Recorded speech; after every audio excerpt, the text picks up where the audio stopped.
আসসালামু আলাইকুম। এই হুজুর সাহেবের ২ টা হাদিস শুনেন এনারা, শুনলে গম পাইবেন কি কইলো। এই হাদিস শুনে আমি তো অবাক হয়ে গেলাম। কি কয় এগুলা? একবার শুনেন আপনারা, হাদিসগুলা শুনুন।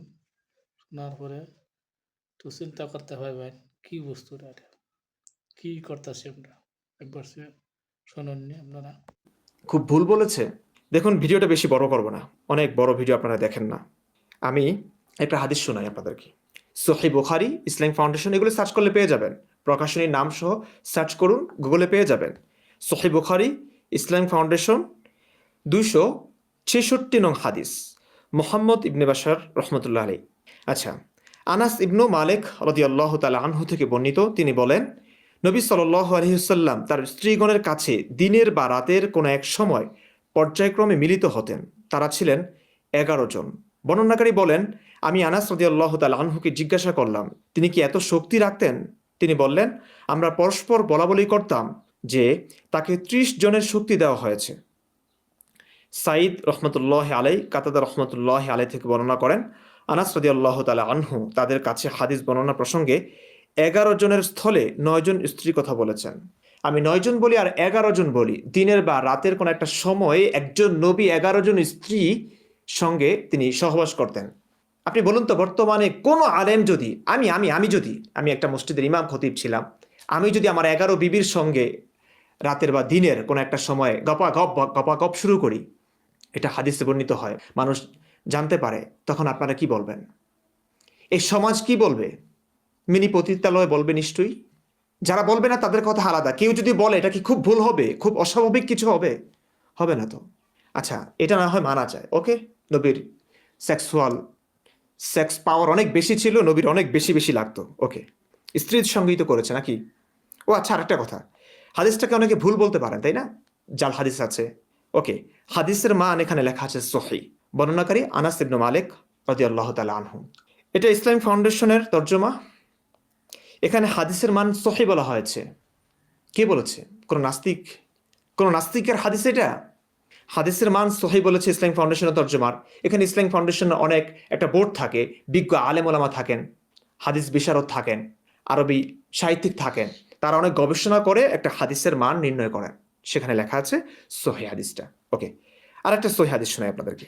এক্ষেত্রে স্ত্রী ছিলেন, স্ত্রীদের সঙ্গে তিনি সহবাস করতেন, ওকে ফাইন। আপনারা দেখুন, সহিহ বুখারী, এটা হচ্ছে তাওহীদ পাবলিকেশনের একটা অ্যাপস আছে, অ্যাপসে আপনারা এই হাদিসটা পেয়ে যাবেন, সার্চ করলে পেয়ে যাবেন তাওহীদ পাবলিকেশনের। হাদিস নাম্বার হচ্ছে ৫,২৫৫।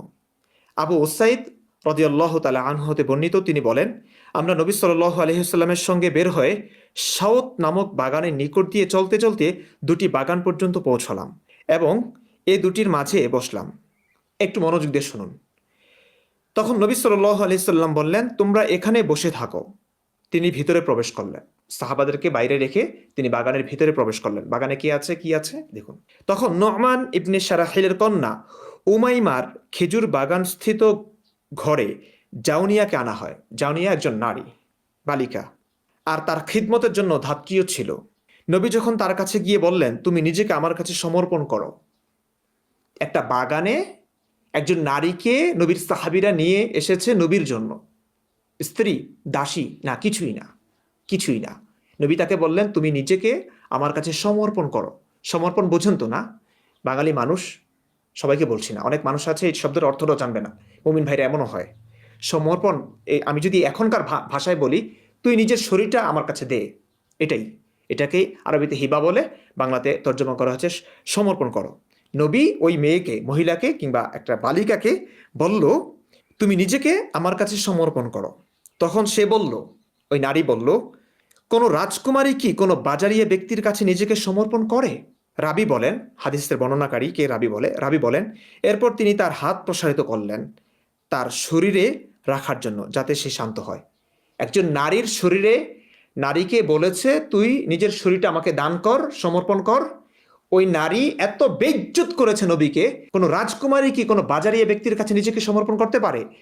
এত মানে ইজ্জত ফালুদা করবার পরেও নবী তার কাছে, নবী তার হস্ত মোবারক, পবিত্র হস্ত মোবারক সেই নারীর শরীরে রাখার জন্য চেষ্টা করলেন যাতে সে শান্ত হয়। আমি হলে এটা পারতাম না, বিশ্বাস করুন, আমি হলে এটা পারতাম না। সে বলল, আমি আপনার থেকে আল্লাহর নিকট পানাহ চাই। ওই নারী বলল, আর কি করবে?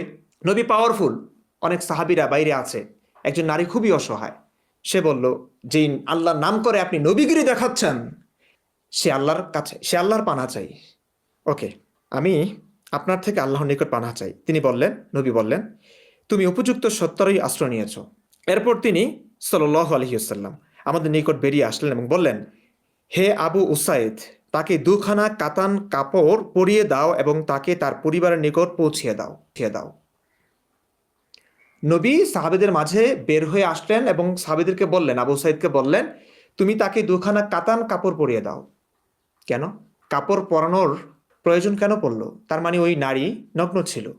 ইতিপূর্বে অবশ্যই সে নগ্ন ছিল না, নগ্ন হয়ে সে বাড়ি থেকে আসে নাই, বাড়ি থেকে আনা হয়েছে, তারপর নবীর খেদমতের জন্য নগ্ন করা হয়েছে, এমনটাই বোঝা যাচ্ছে।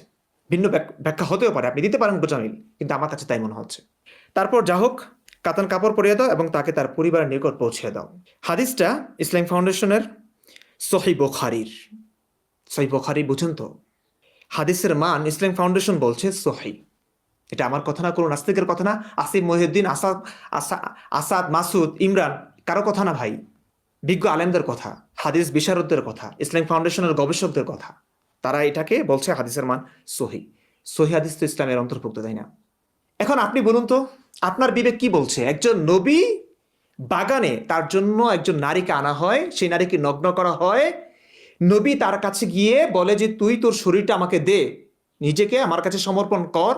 তারপরে সেই মহিলা নবীর ইজ্জত ফালুদা করে দিয়ে বলে, কোনো রাজকুমারী কি নিজেকে রাজকুমারী বলছে? হ্যাঁ, ওকে রাজকুমারী। কোনো বাজারিয়া ব্যক্তি কাকে বলে জানেন? একটা হাদিস আছে না, রসুলই তো বলেছে বাজার হচ্ছে সবচেয়ে নিকৃষ্ট, দুনিয়ার মধ্যে সবচেয়ে নিকৃষ্ট জায়গা, মসজিদ সবচেয়ে উত্তম জায়গা। নবীকে বাজারিয়া ব্যক্তি বলেছে। আপনার প্রিয় নবী, আমার প্রিয় নবী, যে নবীর জন্য আপনি জান দিচ্ছেন, সেই নবীর যুগে একজন নারী নবীর কর্মকাণ্ডের কারণে নবীকে মুখের ওপর বাজারিয়া ব্যক্তি বলেছে, আপনি জানেন? অনেকে বলবে হাদিসটা মিথ্যা। না, মিথ্যার কথা না তো, এখানে হাদিসটা লিখেছে সহিহ। ইসলাম ফাউন্ডেশন বলছে হাদিসটা সহিহ, আলেমরা বলছে হাদিসটা সহিহ। এখন আপনি বলছেন, আবেগের বসে বলছেন, না নবী তো এমন কাজটা করতে পারে না, নবীর প্রতি আমার অনেক সম্মান। আমারও ছিল ভাই, আমাদেরও ছিল, এই নবীর প্রতি সম্মান শ্রদ্ধা আমাদেরও ছিল।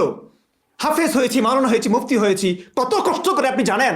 দুনিয়ার সমস্ত লোভ বিসর্জন দিয়ে ইসলামের পথে এসেছিলাম, বাবা মা দিয়েছিল। এই নবীকে নিয়ে আমি লজ্জিত। এই হাদিসটা সহিহ। এখন আপনি বলুন, আপনার বিবেক কি বলে? আপনি মুসলমান, ঠিক আছে, আমি ভাই বুঝতে পারছি। আমি এই হাদিসটা যদি এই যুগের কোনো আলেমের ক্ষেত্রে হতো, আমি যদি করতাম, আমি ইমরান বিন বশির একজন নারীকে নিয়ে এমন করতাম, বাগানে গিয়ে তার শরীরে হাত দিতাম, তার অনুমতি না নিয়ে, জোর জবরদস্তি করে। স্পষ্ট এখানে জোর জবরদস্তি। আপনি আমাকে কি বলতেন? আপনি একটু বলুন। কোন মুফতি, আলেম, শাইখ আহমদুল্লাহ যদি এই কাজটা করতো, মিজানুর রহমান আজহারি যদি এই কাজটা করতো, আপনি কি বলতেন? বলেন, কি বলতেন? আপনি ভালো বলতেন? আপনি নিশ্চিত ধর্ষক বলতেন। আজকে সেই নবীকে হাদিসগুলো যারা পড়ছে, মুসলিম হোক নন মুসলিম হোক, হাদিসটা সহিহ, এবং তারা প্রতিনিয়ত আলেমদের কাছ থেকে শুনে কোরআন হাদিস মানতে হবে, এটাই ইসলাম। হ্যাঁ, এটাই ইসলাম।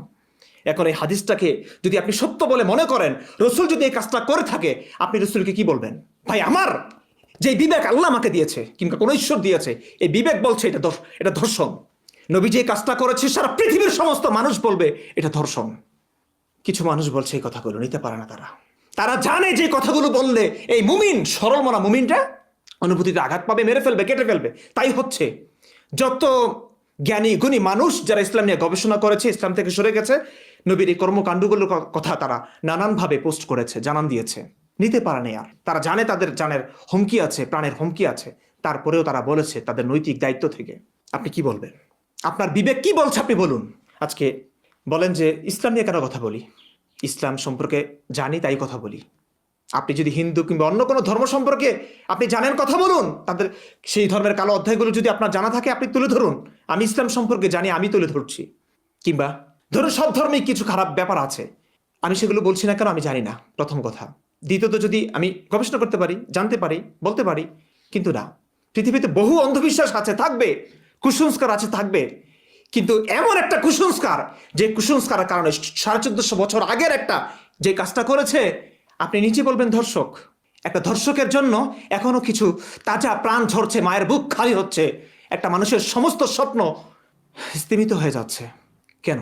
এই জন্য কথা বলছি, ইসলাম নিয়ে কথা বলা উচিত, ইসলাম নিয়ে কথা বলা উচিত। কতটা ধৈর্য ধারণ করা যায় ভাই? কত মানুষের তাজা লাশ দেখা যায় আপনি বলুন তো। আমি শায়েখ আহমদুল্লাহ আজহারী সাহেবকে বলেছি আপনারা আসুন আমার সঙ্গে কথা বলুন। ডক্টর ইউনুস থাকবে, হাসানাত আব্দুল্লাহ থাকবে, সাজ্জেশ আলম থাকবে, সবাই থাকুক, ইসলামটাকে আমি প্রেজেন্ট করব।